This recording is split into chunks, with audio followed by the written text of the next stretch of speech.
Շատ դժվար է միշտ եղիր խիզախ և հպարտ։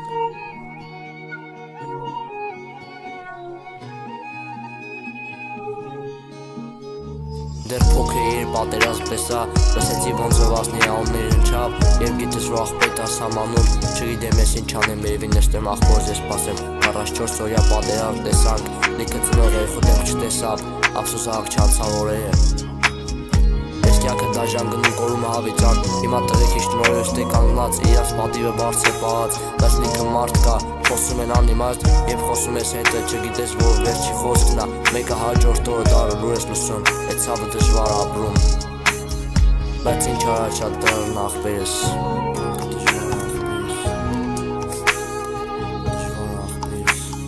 Լիքը զովաց տղեկի ծնողներ նստած գլխից բռնած մտածում են խիստ են եղավ, թուրքը մի օր պատասխան կտա։